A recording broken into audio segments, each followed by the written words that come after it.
Sí. 8:37, ya les escuchan a nuestros columnistas de día lunes para comenzar la semana. Claudio Alvarado, director del Instituto de Estudios de la Sociedad IES, y Javier Arce, cientista política. ¿Cómo están? Muy buenos días. Bien, muy bien. Oye, muy buenas noticias desde Argentina, ¿no? Antes que entráramos a Chile, brevemente una mirada por Argentina, porque la verdad, ¿qué tenemos en Argentina? Que estas elecciones que se vivieron el fin de semana, que son legislativas solo en la provincia de Buenos Aires, tienen que venir ahora, ¿no es cierto?, hacia el resto del país. Y para Javier Milei esta era una elección muy decisiva, el que decía que quería teñir, digamos, de lila, de morado toda la capital y no pudo. Hay una presión, o sea, va a empezar a enfrentar una presión interna muy importante, y no es solo por los planes económicos, de que el ajuste probablemente empieza a tener hoy día detractores, sino que los casos de la presunta corrupción de su hermana probablemente es un golpe fuerte. No sé, una pasada breve por Argentina de lo que esto puede significar, pensando que Milei fue de alguna manera una figura inspiradora para varios personajes de la política chilena. Javier Arce. A ver, voy a sacar un dato que no es mío, sino que lo mandó la doctora Rocío Cepeda, que estudió en Buenos Aires también. Ella dice que hace 20 años que no ganaba una elección intermedia el peronismo. O sea, esto es súper decidido. Intermedia quiere decir entre las elecciones, claro, presidenciales y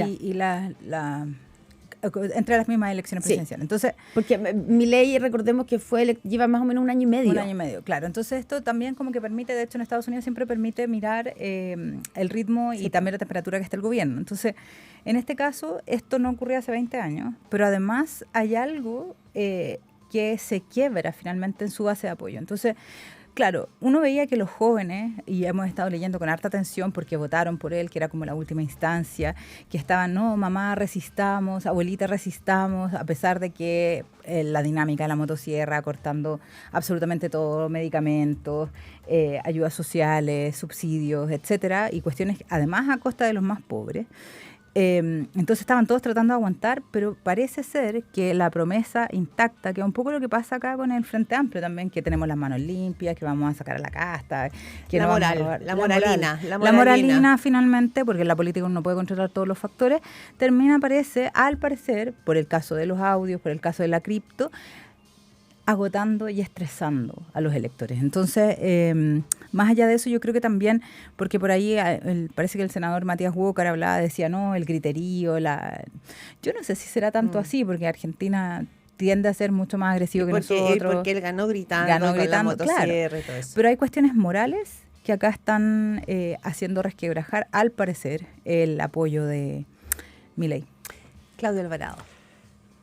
Varias cosas. Lo primero es que si hay una realidad política difícil de comprender a cabalidad, lo estamos conversando fuera de micrófono, es la realidad argentina, ¿cierto? El fenómeno del peronismo de algún modo como que distorsiona todo. Es complejo mirarlo desde lejos. Lo segundo es que esta es una elección un tanto singular. Hay que recordar que el 26 de octubre se va a renovar la mitad de la Cámara de Diputados, son 127 escaños y un tercio del Senado. Entonces lo de ayer es la primera parte de una noticia en desarrollo. Luego los resultados o la noticia, valga la redundancia, un segundito, para Javier Milei digo, podrían estabilizarse en octubre y no ser tan malas, o bien confirmarse el diagnóstico. Entonces estamos en medio de algo que todavía está por definirse. Solo agregar que la provincia de Buenos Aires representa, es como el 40 y tantos % del universo electoral. Es como un poquito lo que representa la región metropolitana en Chile. Entonces, claro, no es cualquier, o sea, cuando tú dices, sí, el resto de las elecciones, el resto del país viene en octubre, pero con esto se juega la gran masa de votantes. O sea, uno mira más o menos la cantidad de escaños en disputa y es casi 50 y 50, digamos. Sí. En senadores, solo por mencionar un ejemplo, en octubre se van a elegir 24, ayer se renovaban 23, o sea, efectivamente es muy significativo. Y lo último que quería decir es que cuesta, sabiendo la prevención inicial, ¿cierto?, a propósito de lo difícil que es comprender la realidad argentina, pero cuesta pensar que no tuvo algo que ver los problemas y las acusaciones vinculadas a la corrupción, porque en el caso de Javier Milei, digamos, una parte significativa de su campaña con independencia de su programa, con independencia de la estridencia, de la retórica, pero una buena parte de su campaña consistió, como conversábamos, ¿cierto?, como se decía recién, en la promesa de erradicar la casta. Entonces, pocas cosas son tan dañinas para un dirigente político como perder credibilidad. Y cuando su entorno cercano se ve afectado a acusaciones de corrupción, obviamente eso lo va a afectar, digamos, no es demasiado sorpresivo. Yo hablaba con una amiga argentina, ciudadana, como ninguna dirigente política, ningún cientista político, y me decía, y lo que pasa es que mucha gente, me decía, mucha gente lo votó a Milei, porque ya no quedaba más camino, porque el kirchnerismo, o sea, porque el peronismo era un voto anti también lo otro. Claro, sí. El peronismo era como finalmente, ¿no es cierto?, una corrupción enquistada,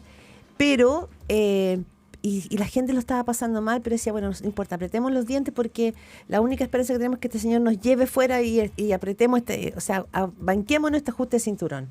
Pero cuando aparece su hermana con unas presuntas coimas, que en este caso no sería solamente el caso de las farmacéuticas, que es uno de los quintos negocios más importantes que financia la política en la Argentina, sino que está tan cierto también el tema de las criptomonedas, el caso Libra, que se sigue investigando. Entonces ya finalmente se rompe la esperanza de seguir bancándote una situación económica muy difícil. Entonces, ahora, algo por leer del caso Milei y esta elección en espejo chileno, en reflejo chileno. Sí, mucho que leer, porque hay una retórica que se está instalando, y eso conversamos mucho la semana pasada, que tuvo que ver con esta grieta que se generó en el programa de Kast. Vimos, por ejemplo, a su encargado económico con una entrevista absolutamente compleja en el Diario Financiero, donde todos quedamos como casi sacándonos el pelo, donde estaban prometiendo una cantidad de cosas. Además, bueno, lo repasa después Daniel Matamala diciendo de dónde venía, que era el señor de los carteles, etcétera, que había estado involucrado en cuestiones muy, muy terribles. En el fondo defendió, no como abogado, porque el economista, con informes, cierto, técnico, varios casos de empresas que fueron acusadas y condenadas por corrupción. Claro. Entonces, ahí hay un tema, porque además la retórica esta de la motosierra ha sido muy atractiva para ciertos sectores de la derecha, también para Evelyn Matella, ojo. Tanto ella, a propósito de que Daza, hermano de su vocera, ahí habían ciertos acercamientos. Pero Daza en la elección pasada, recordemos, estaba con Kast, fue el encargado pero como igual económico. Hizo un par de guiños, y por otro lado, también Kast en su misma dialéctica hace uso del concepto de la motosierra, que va a sacar, va a ahorrar 6.000 millones, que todavía no sabemos de dónde los va a sacar, cuáles son los programas que él va a tocar. Entonces todavía... claro, no lo dice tan frontalmente porque a nosotros nos asusta la gente tan agresiva como Milei. Como chilenos también tenemos aspectos sociológicos bien distintos a Argentina. Pero esta dialéctica parece que está media haciendo agua, y yo creo que se quedan más o menos sin relato. Claudia Alvarado. Sí, yo la verdad me cuesta ver una conexión tan estrecha por varios motivos. Lo primero es por lo que recién decíamos, ¿cierto? Porque da la impresión de que el resultado de Argentina está muy influido por la cuestión de la corrupción del entorno cercano a Milei. Luego, porque la idea de que hay que hacer un ajuste fiscal significativo, más allá de los montos y las velocidades, pero esa idea, ese propósito, es bastante compartido por los candidatos de oposición en general, como decía Javiera, no solo por Kast, pero además es una cuestión que está instalada bastante transversalmente. Lo demanda el Consejo Fiscal Autónomo, acaba de salir el informe de un consejo bastante transversal donde se le propone al gobierno, para mejorar las cosas aquí a final de año, un ajuste muy importante. O sea, si se quedan todas las medidas, estamos hablando de casi 2.000 millones, de modo tal que yo, a menos en el corto plazo, me cuesta ver una conexión tan estrecha, sin perjuicio de lo cual, obviamente que esto es una buena advertencia para todas las candidaturas, en orden a que los candidatos, a propósito de perder la credibilidad, ¿cierto? Los candidatos que son muy estridentes, que abrazan la moralina de modo muy fuerte, a veces esto les golpea como un boomerang rápidamente en la cara, pero creo que eso no está exento ningún candidato. Entonces me cuesta una conexión tan estrecha con los argentinos, al menos en el corto plazo. Solo una cosa, sí, perdona, que yo creo que es importante ver también que una cosa tiene que ver con la performance de una figura como Milei, su tono, su estridencia y lo que ofrece. Y otro, cuando tú hablas del ajuste fiscal, Claudio, es que muchos candidatos lo están proponiendo, si el tema es cómo. Claro. Lo decía Evelyn Matei, decía, a ver, aquí tú no puedes apretar un cinturón y ahogar a la clase media de los sectores populares con un ajuste fiscal en 18 meses, porque lo que se te va a venir es que se te levanta. Y en Argentina, ¿qué le pasó? el recorte fiscal lo están pagando los jubilados, lo están pagando los discapacitados, claro, en los sectores medios. Entonces, el tema del ajuste fiscal, yo creo que efectivamente está sobre la mesa, pero el tema es cómo lo haces tú y en cuánto tiempo, porque quizás no puedes como ahogar a la ciudadanía. Solo para agregar 2 elementos, que ahí yo difiero un poco de Claudio, porque en realidad sí se ha adoptado ciertas dialécticas, por ejemplo, el sector de Kaiser, tanto CAS también, pero también hay una dialéctica mundial de las motosierras. Recordemos que toda esta gente se junta en estas International Conservative Networks en Estados Unidos, y en la última, que fue en marzo, el mismo Milei le llevó de obsequio a Elon Musk una motosierra, y de hecho esto fue mundialmente conocido, y es como un tipo además de candidato así macho, alfa, que está con una motosierra y la pasa, y vamos a sacar a la casta y vamos a sacar a los corruptos y vamos a achicar el tamaño del Estado. Y de nuevo, esto yo creo que es un frenazo para que, si vamos a hacer ajustes, si vamos a hablar de esto, y esto lo quiero ligar con nuestra carrera presidencial, que para mí es realmente penoso ver que ningún candidato, pero ninguno, habla en serio, por ejemplo, el tema de el reclutamiento del sector público. Nadie está hablando acá de una carrera funcionaria. Y yo, cuando lo comparo, por ejemplo, con Reino Unido, en Reino Unido tuvimos una crisis el 2022 con 3 primeros ministros, y de verdad nadie lo sintió, porque teníamos un servicio civil allá tan fuerte que todas las personas que trabajan en el Estado son personas profesionales que dependen de la corona y no del gobierno. Ahí hay algo, ahora nadie habla, es como en los foros se habla de lo importante de la modernización del Estado, y dentro de la modernización del Estado, de la modificación de la carrera funcionaria, pero es lo menos sexy que hay, pero sí todos hablan de la cantidad de funcionarios que van a sacar. Claro. O sea, vamos a reducir, vamos a sacar a todos los operadores políticos, vamos a sacar... y también ahí da la impresión que es una frase donde uno no sabe si hay contenido en términos de cómo se hace eso, de si tienen claro lo difícil que es, y por qué van a sacar, o cuál va a ser el criterio, y cómo realmente lo van a lograr, Claudio.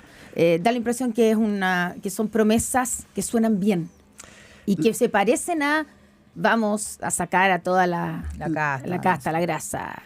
Lo que pasa es que, a ver, varias cosas. Lo primero es que no es extraño que se instalen esas agendas considerando el déficit fiscal que ha acumulado el país, considerando además los resultados muy exitosos de la Contraloría a propósito de las licencias médicas, considerando, en fin, que Chile no es Inglaterra, no es el Reino Unido. O sea, yo creo que dada nuestra situación no es extraño. Ahora, por supuesto que hay que exigirle a todas las candidaturas, y en eso estoy de acuerdo, hay que exigirle a todas las candidaturas que sean capaces de respaldar muy bien cómo se va a hacer, cuánto cuesta, y efectivamente lo de CAS suena bastante rápido.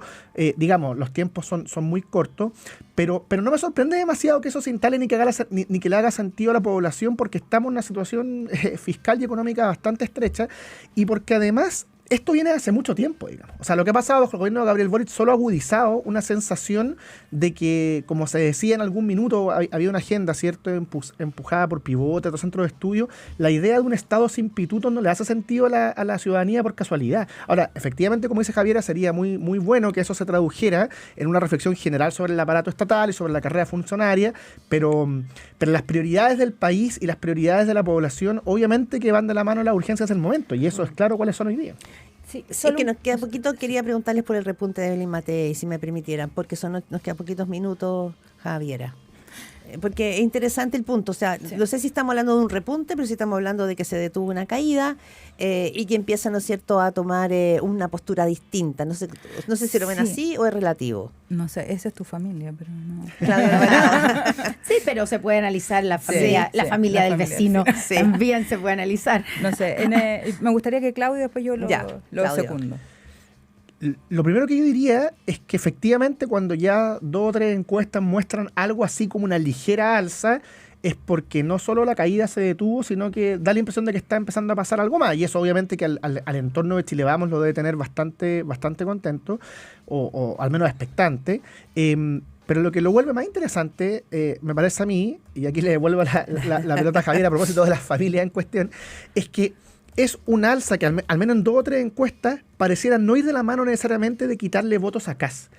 Kast en 2 encuestas se mueve en el margen de error, está prácticamente donde mismo, y sin embargo Matei pareciera estar repuntando incipientemente, paulatinamente, todavía es poco, ¿cierto? Pero sobre esos puntos, y entonces la pregunta es dónde está sacando esos votos, y lo que a mí me parece interesante de eso es que si es plausible, confirma que al oficialismo y a Janet Jara le está costando muchísimo penetrar, porque mientras Matei, por decirlo así, sube un poco sin afectar demasiado a Kast, Janet Jara sigue estancada. Yo creo que eso vuelve o pone sobre la mesa un tema que hemos conversado antes, y es lo difícil que está haciendo para el mundo del oficialismo crecer o aumentar su torta electoral, por decirlo coloquialmente. Sí, ahí estoy de acuerdo con él, porque en realidad Matei parece acercándose hacia el centro, y eso es lo que tuvo que haber hecho desde el principio, en vez de andar haciéndole cariño al pinochetismo, replicando estas cositas de Milei.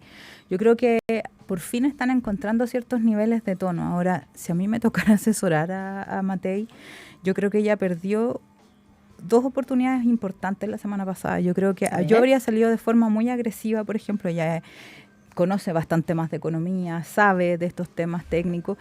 Por ahí tuvo unos intentos de precisamente sacar al pizarrón a Kast. Yo espero que el miércoles, que es el debate. Pueda hacerlo, a propósito de todas las aristas que dejó abierta Kast la semana pasada, que se nota que no tiene idea, no tiene equipo, no sabe del tema económico. Por ahí podría meterse perfectamente Matei mostrando una solidez en su equipo. Y por otro lado, y este tema también ha costado meterlo, el tema de los bots.